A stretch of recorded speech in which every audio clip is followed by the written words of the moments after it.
Hai kawan Loka, kembali lagi bersama saya Carlo Genta di dalam acara Loka Connect.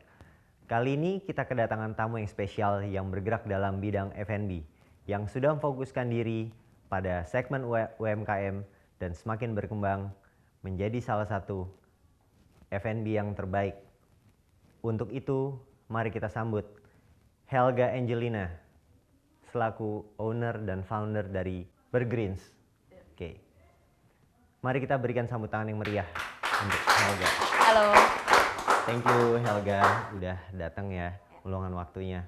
Helga, tanpa buang waktu lagi nih, kita langsung ya. Oke. Supaya bisa sharingin ke teman-teman Loka. Helga, ceritain dong awal mulanya gimana nih Helga membangun Bergreens ini? Wah panjang banget ya. Lalu menjadi mungkin tadi pernah as a professional atau mungkin terus bisa jadi entrepreneur, gimana? Ceritain aja ke teman-teman Loka.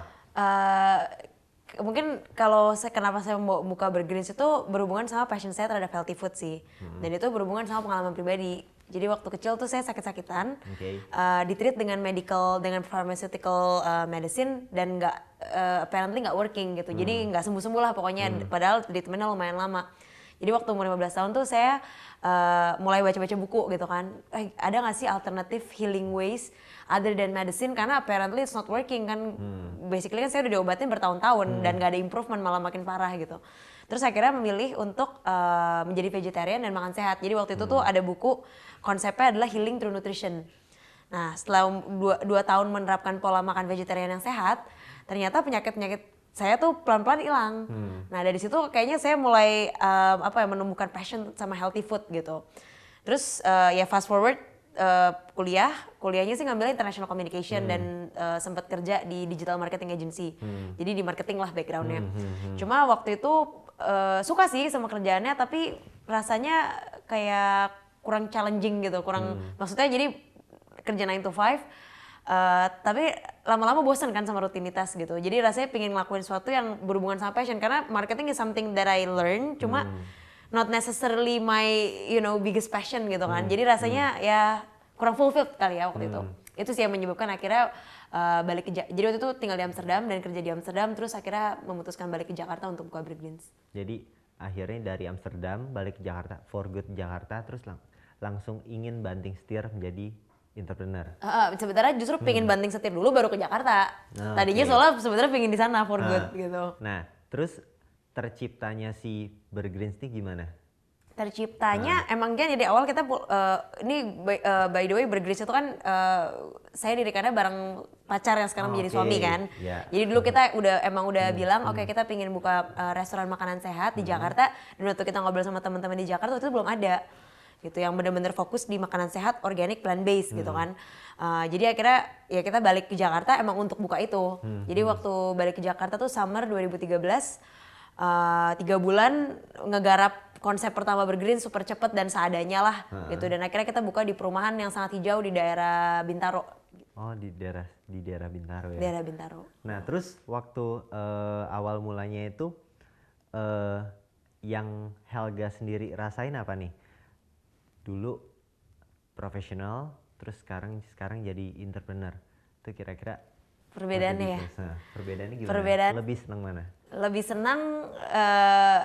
senang tentunya ini ya, melakukan sesuatu yang sesuai dengan passion kita kan. Jadi definitely lebih senang pas jadi entrepreneur, lebih fulfilled in the sense. Cuma lebih senang bukan berarti stress level lebih rendah gitu. Sejak menjadi entrepreneur justru stress level lebih tinggi, tapi different kinds of stress gitu. Kalau dulu mungkin waktu jadi professional, stress level palingan apa ya? Harus ngerjain kerjaan yang mungkin kita nggak suka, atau misalnya rasa kesel sama bos tapi nggak bisa ngomong gitu kan, karena kan kita nggak tahu konsekuensinya apa gitu kan, atau misalnya ngerasa nggak culturally fit misalnya, something like that gitu. Tapi waktu jadi entrepreneur, source of stressnya beda lagi gitu. Kita harus mikirin dari hulu ke hilir semua aspek dari bisnis kan, mulai dari finance, mulai dari sales, marketing, HR. Jadi ya lebih baik yang dipikirin scope stressnya dan level stressnya menurut saya sih lebih tinggi, cuma lebih fulfilling gitu. Jadi kayak bangun pagi tuh semangat kerja gitu loh. Bangun pagi tuh nggak semangat kerja, pulang malam malah lebih susah untuk stop kerja dibandingin untuk kita nge-postpone kerjaan gitu loh. Thank you. Nah, kembali ke Bergreens. Sebenarnya ceritain lebih detail lagi, sharingkan ke teman-teman Loka, konsep dari Bergreens ini gimana, vegetarian ini seperti apa, terus yang menjadi pembeda dengan resto atau cafe itu yang lain apa? Strength-nya di mana? Jadi Bergreens sebenarnya kalau membedah namanya sendiri itu kan dari dua kata, burger dan greens. Jadi burgernya itu sebenarnya melambangkan fast food dan emang kebetulan produk pertama kita waktu itu adalah veggie burger gitu, karena kita pengen ngebuat sesuatu makanan sehat tapi yang looknya tuh nggak intimidating, nggak cuma kayak ijo salad dicampur-campur dan mengerikan untuk dimakan, tapi harus look welcoming buat orang-orang yang baru mau makan sehat. Jadi kenapa kita memilih bentuk burger dan fast food, karena orang Jakarta itu ya very fast pace ya. Mereka mau makan sehat, mereka mau ini, mereka mau itu, cuma mereka juga nggak punya waktu. Jadi kita bikin konsepnya basically healthy fast food gitu. Nah Greens itu melambangkan sehat, ramah lingkungan karena mostly kita local dan organic bahan-bahannya. Dan yang ketiga itu berbasis nabati. Jadi kayak Greens as in itu terbuat dari veggies basically, plant based. Jadi untuk jadi vegetariannya ada supplier khusus yang untuk selalu setiap hari mensuplai ke Bergreens sendiri ya? Atau mungkin punya agro bisnis sendiri mungkin? Kita dapur maksudnya food production kita manage sendiri gitu.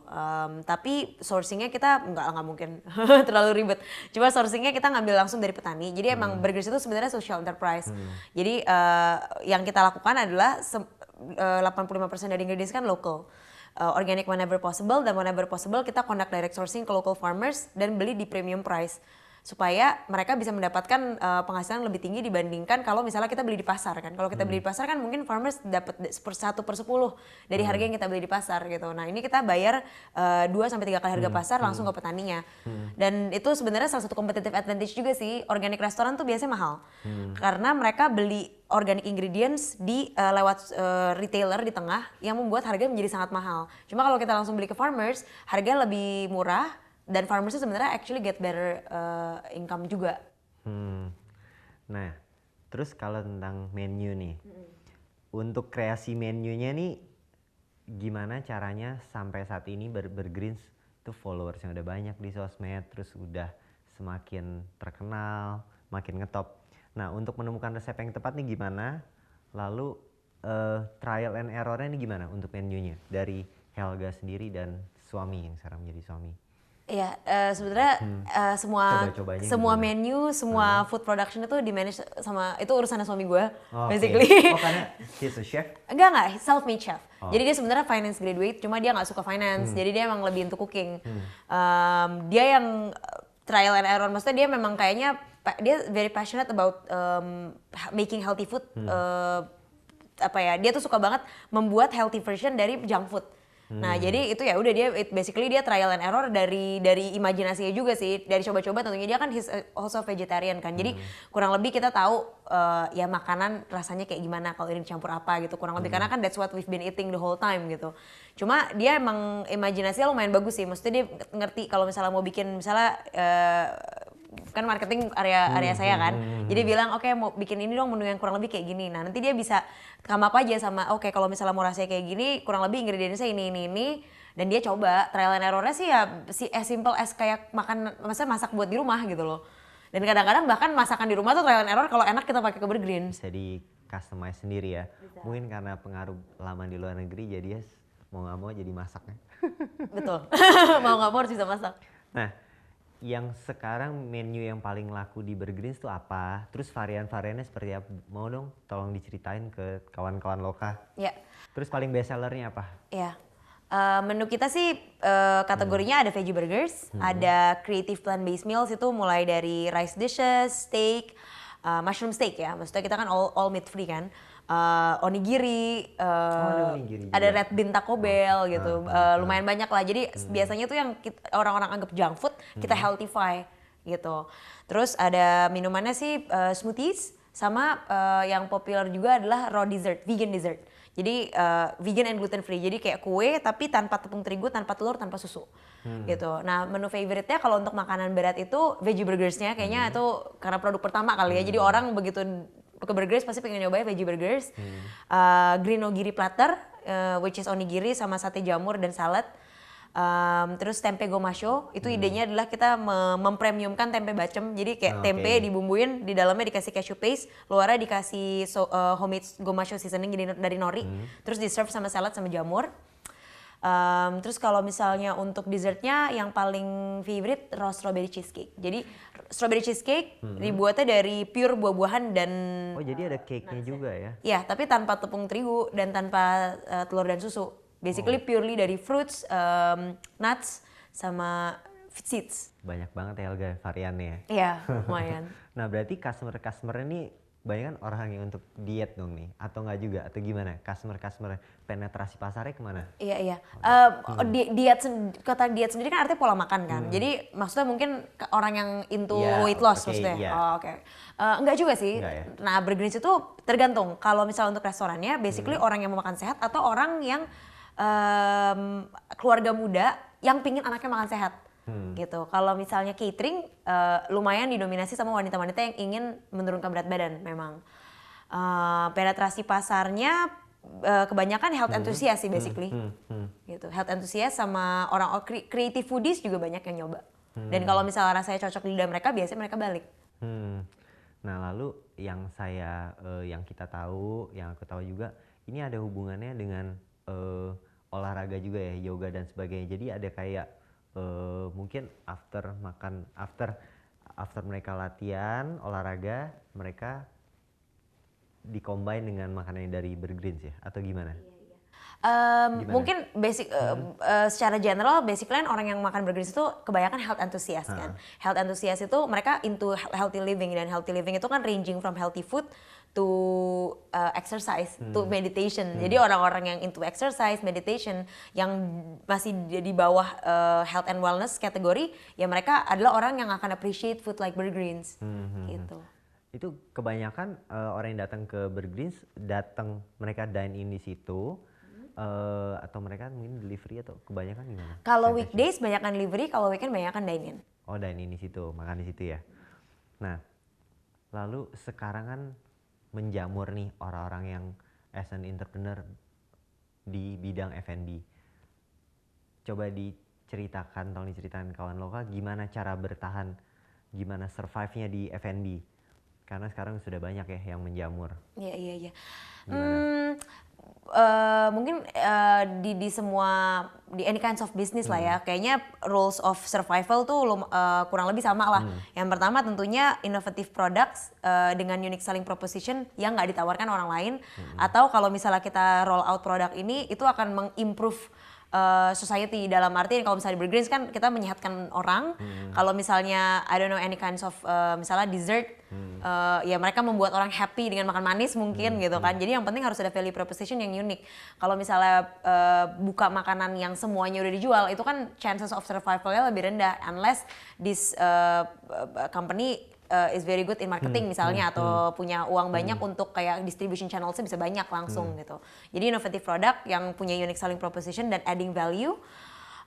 Yang kedua kayak kalau makanan terutama ya harus konsisten rasa dan servisnya. Karena kalau orang udah suka banget misalnya sama bakmi JM gitu, mereka kemanapun makan bakmi JM mereka expecting that same taste. Kalau misalnya beda, orang tuh bisa tahu gitu, lidah tuh bisa berbicara gitu, bisa tahu lah kita kalau misalnya ini nggak sama kayak waktu itu gue coba gitu. Jadi tuh, dan itu susahnya F&B ya, kalau misalnya scaling up untuk maintain konsistensi. Dan yang ketiga, kayaknya harus ada ini sih, di backup sama tim yang align satu visi, dan kalau bisa timnya itu punya values yang sama. Karena itu terutama penting banget. Mungkin kalau punya 1-2 outlet nggak terlalu pengaruh. Cuma kalau misalnya bisnisnya mau scale up, ya harus di backup sama tim yang kuat gitu. Kalau timnya nggak kuat, most likely waktu scaling up pasti ada standar yang nggak sama atau ada lebih susah lah. Nah, untuk ke tim nih, nah ini pertanyaan yang bisa mengembang menarik. Untuk tim sekarang yang saya dengar udah cukup banyak nih employee-nya yang membantu, yang assist Helga sendiri. Pertama sudah berapa orang? Yang kedua mereka tuh di divisi apa aja? Mungkin sosmednya kah atau gimana? Atau marketingnya gimana? Kita total ber-35, tim office-nya baru 28. Okay. Jadi it's actually very small and lean team. Berdelapan ini including saya dan partner dan suami ya. Jadi divisinya sih yang jelas ada managing director kan. Terus di bawahnya ada R&D dan production, ada marketing and sales, ada HR, GA, procurement, sama ada HR, GA, procurement, that's about it ya. Operations, ya. Jadi departemennya itu. Lengkap ya, sudah seperti company UKM, tapi keren ya, udah seperti company yang well corporate, well managed. Iya, karena kita lagi preparing mau scale up sih, makanya kita benar-benar ngerapin manajemen. Mau bergerak ke ekspansi lagi. Rencana nambah branch atau gimana? Sekarang jadi gimana? Bergreen sudah berapa cabang atau hanya baru di Bintaro atau gimana? Kita ada 2 cabang, di Bintaro dan di Tebet. Restoran dua-duanya. Restoran yang serving, catering, dan delivery. Expansion plan kita sih sebenarnya kita mau bikin express. Jadi Burgers Express. Ya, Burgers Express basically kan kalau restoran kan full service kan. Kalau Express ya limited space limited space. Foodnya limited menu, fast service gitu. Dan lokasinya di lokasi yang strategis. Jadi lokasi antara mall atau office building. Oke, prime area lah ya. Oke. Nah, sekarang untuk kembali ke bahan baku nih. Vegetarian dan kelihatannya seorang Helga nih nasionalis nih ya. Nah, untuk bahan bakunya kebanyakan menggunakan bahan baku lokal, semuanya purely lokal atau ada bahan impor juga? 85% lokal.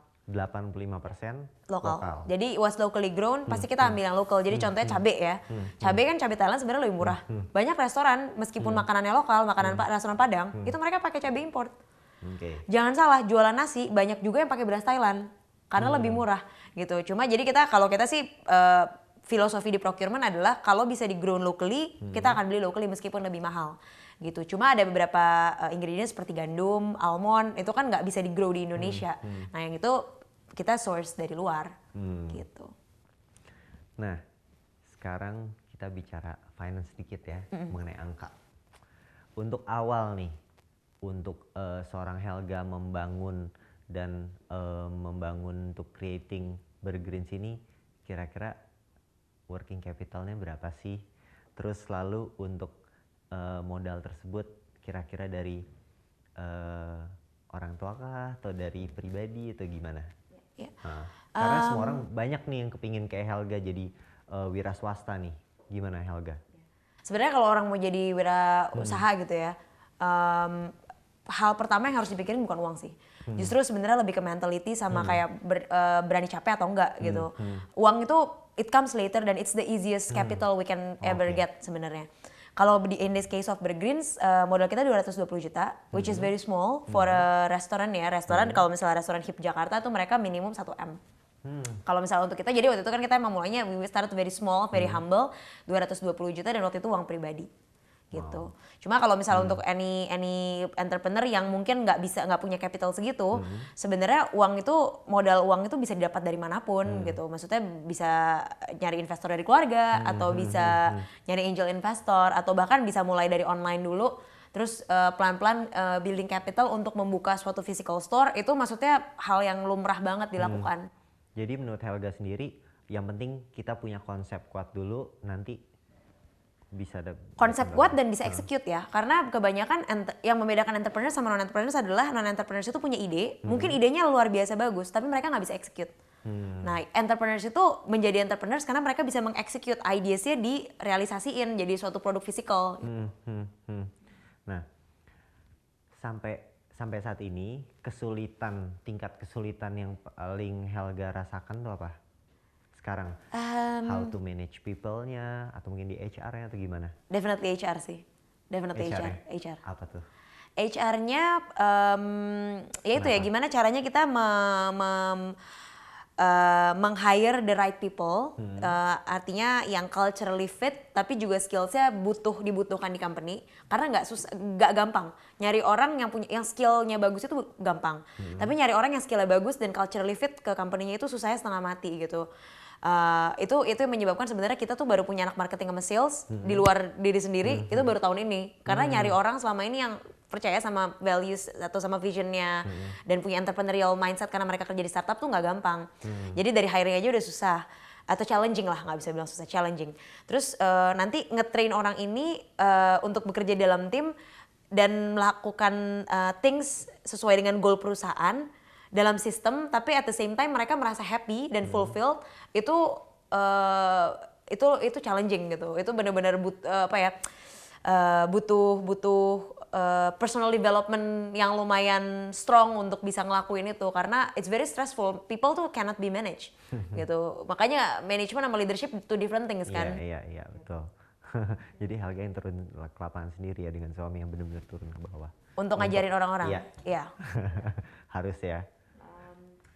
Depends ya, maksudnya kalau misalnya UMKM harus sih sebenarnya ownersnya ya harus hands on dan harus ngasih training first hand gitu ke anak-anak biar mereka knowledge-nya first generation knowledge gitu di transfernya.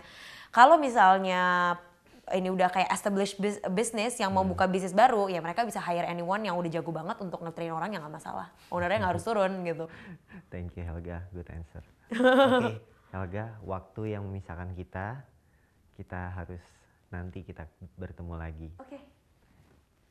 Oke, kawan Loka, sampai kali ini kita berjumpa bersama Helga Angelina, owner dan founder dari Bergreens. Sampai jumpa di lain kesempatan. Thank you.